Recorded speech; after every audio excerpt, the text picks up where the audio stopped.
धर्म प्रेमी सज्जनों, माताओं एवं बहनों, प्राय सभी लोग इस बात को जानते हैं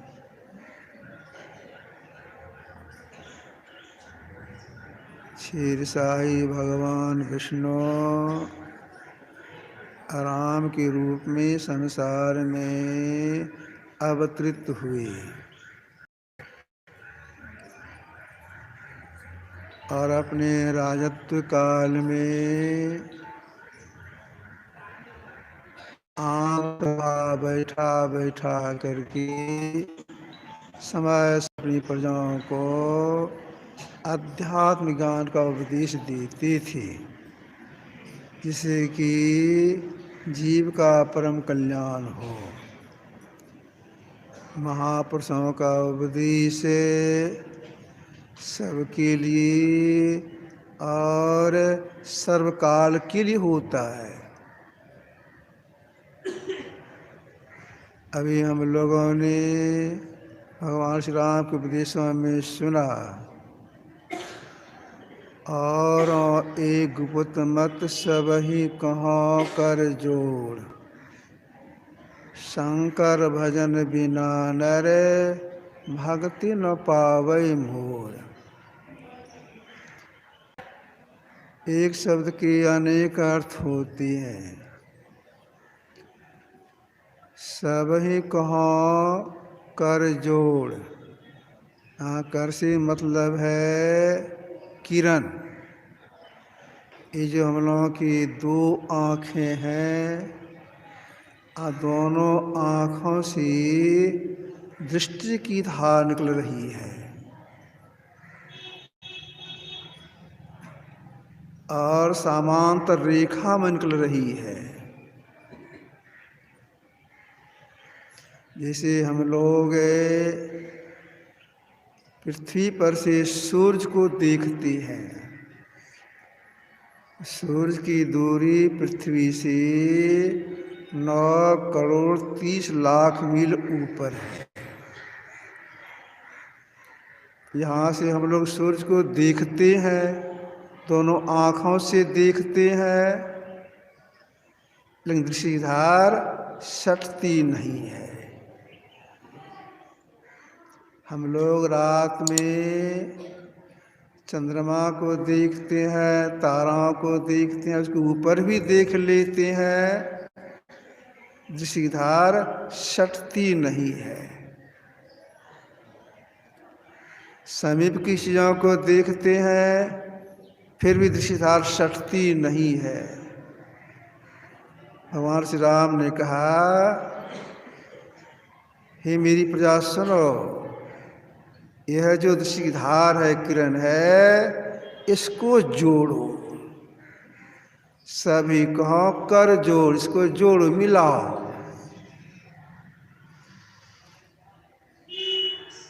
क्यों कहा मिलाने के लिए? इसलिए अगर दृष्टिधारों को मिला लोगे तो मेरी भक्ति प्राप्त हो जाएगी, जिससे कि परम सुख की प्राप्ति हो जाएगी।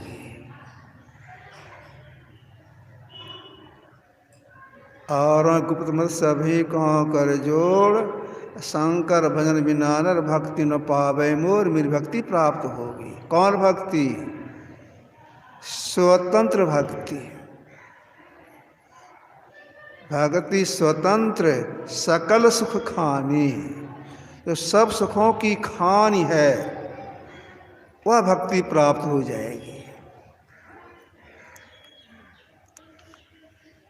अगर कोई स्वतंत्र भक्ति करना चाहती है, जो सब सुखों की खान ही है, तो उन्हें भगवान राम की बातों को मान करके अपनी दृष्टिधारों को जोड़ना चाहिए।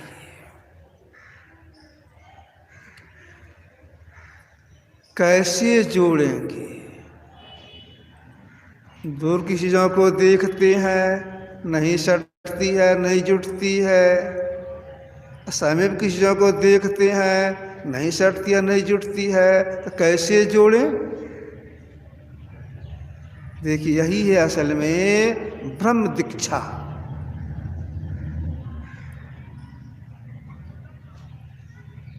इस दीक्षा को जो देते हैं, जो महापुरुष सिखाती हैं, वे बता देती हैं, यहाँ पर देखो, अंधकार में यहाँ पर देखो। इतनी देखते देखते दृष्टिधार भीतर में टकराती है और एक होती है।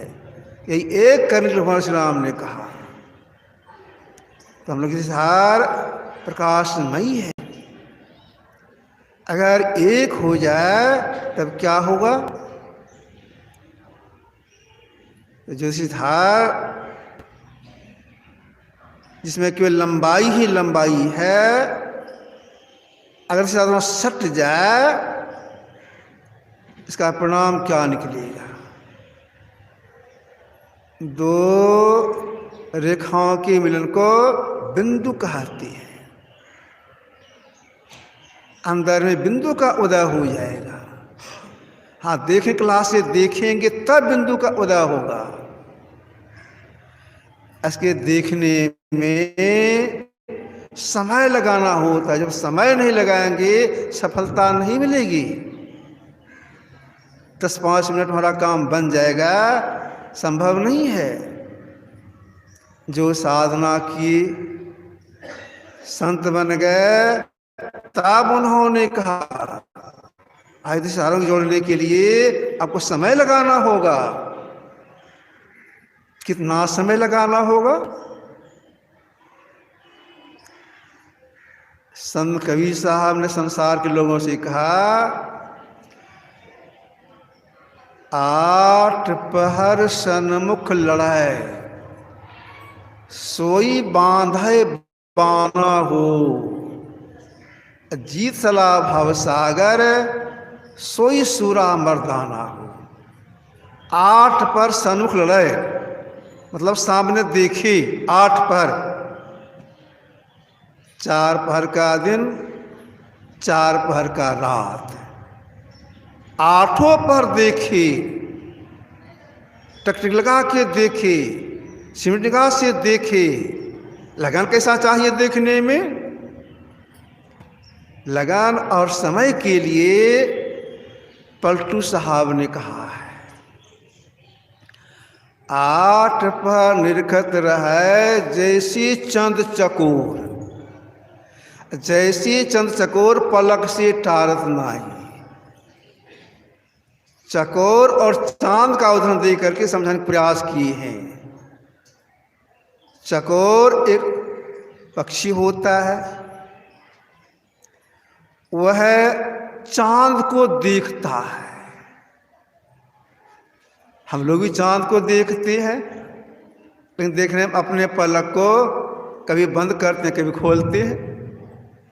वो ऐसा नहीं करता है, वो पलक देखता है। न पलक को नीचे ऊपर नहीं करता है, बंद नहीं करता है, देखते रहता है। किसी जगह पर लेट जाता है, आँख खोल के चांद को देखता है। चांद धीरे धीरे ऊपर बढ़ता है, चकोर अपने सिर को ऊपर करते जाता है। चांद आकाश के बीच में आ जाता है, चकोर पक्षी चित्त हो जाता है। पश्चिम को झुकता है तो सिर को पश्चिम झुका लेता है और पलक देखते रहता है। ठीक ऐसे ही साधक को चाहिए कि जहाँ देखने के लिए बता दिया गया है वहाँ देखते रहें। आँख पर जोर नहीं लगे, या ख्याल आँख पर जोर नहीं लगे, देखते रहें। एक कोट के महापुरुष हो गए तुलसी साहब।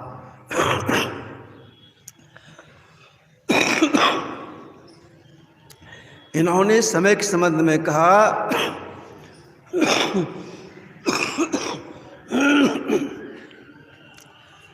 तुलसी रख देख निज नैना, पल पल पहरो आठ, यही विधि सैल करने सिवासर रोज 360। पल पल देखो, 360 दिन, सालों भर देखते हो, ऐसा थोड़ा सा कहना है। कहने का आशय यह हुआ, अधिक समय लगा करके देखिए, सिमटने का आशय देखिए, तो देखते देखते इसी तरह अपने आप जब सट जाएगी तो आप वह बिंदु जल के पट ग्रहण करते रहो, गुरुदेव की वाणी सार्थक हो जाएगी। जो अपने तरह बिंदु को देखते हैं, परिणाम क्या होता है इसका? बिंद में तह नाद बोले रैन दिवस सुहावना, पलटू साहब ने कहा है। वे अपने अंदर में शब्द को सुनती हैं, शब्द के सहारे आगे बढ़ती हैं। भगवान राम ने कहा अगर सबको जोड़ लेंगे तो विष्णु भक्ति प्राप्त हो जाएगी। तो अपने अंदर में शब्द सुनने लगता है जीवात्मा, जिस समय दिशा एक होती है उसी समय 5 कर्मेंद्रियां, याद रखिएगा, हाथ, पैर, मुंह, लिंग, गुदा, 5 ज्ञानेंद्रियां, आँख, कान, नाक, जीभ, चमड़ा, ये 10 इंद्रियां उसकी छूट जाती है। तब वे अपने अंदर में बिंदु को देखते हैं और अनंतनाद को सुनते हैं। भगवान राम ने कहा जिस काम करेंगे तब सत्यभक्ति से होगी। उसी अनहदनाद में एक शब्द की खोज करने से अगर उसमें सफलता मिल जाती है तो वही होगी स्वतंत्र भक्ति। कौन सी शब्द की खोज? गुरुदेव की वाणी में है, सत्संग जो भाग में पढ़ेंगे उसमें इन्होंने लिखा है, अपरा और परा जुगल प्रकृतियों के बनने के पूर्व ही आदिनाथ प्रकट हुआ। मतलब जड़ प्रकृति और चित्र प्रकृति बनने के पहले ही आदिनाथ प्रकट, उसकी खोज, उसी को महापुरुषों ने कहा स्फोट, उद्गीत, प्रणव ध्वनि, राम नाम, उल्टा नाम आदि कहा। उस शब्द की खोज, अगर उस शब्द की को खोज करते करते पकड़ लेती हैं तो उनकी भीतर की 4 इंद्रियां हैं, मन, बुद्धि, चित्त, अहंकार, यह छूट जाता है।